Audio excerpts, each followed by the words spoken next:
अपना रोष प्रकट करता है परमेश्वर, क्योंकि अधर्मी नकारात्मक दुष्ट शक्तियाँ परेशान करती तबाह करती हैं धर्मी चीजों को, बढ़ने नहीं देती सकारात्मक चीजों को।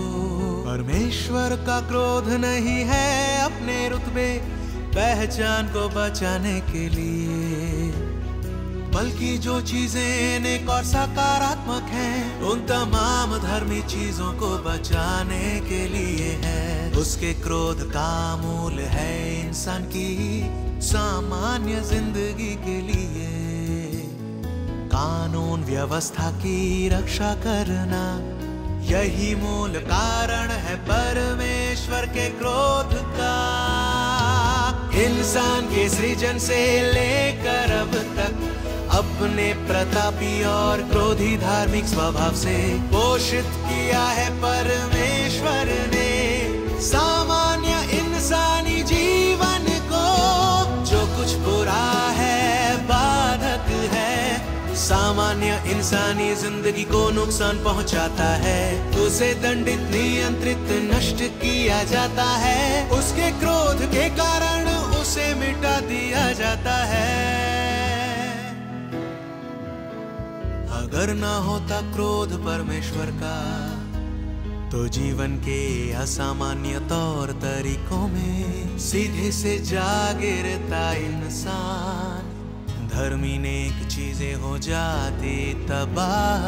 अनेक शताब्दियों से दुष्ट आत्माओं को, शैतान के मददगारों को विरोध करते जो परमेश्वर के कार्य का धार्मिकता के जरिए तबाह करता है परमेश्वर।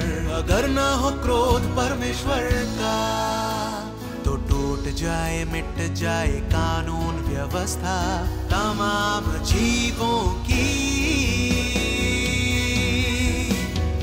इंसान के सृजन से लेकर अब तक अपने प्रतापी और क्रोधी धार्मिक स्वभाव से पोषित किया है परमेश्वर ने सामान्य इंसानी जीवन को। जो कुछ बुरा है, बाधक है, सामान्य इंसानी जिंदगी को नुकसान पहुंचाता है, उसे दंडित, नियंत्रित, नष्ट किया जाता है। उसके क्रोध के कारण उसे मिटा दिया जाता है। उसकी योजना के मुताबिक इंसान को बचाने का बढ़ चुका आगे काम परमेश्वर का। परमेश्वर के क्रोध की वजह से ही बेहद धार्मिक कार्य टेका है अब भी।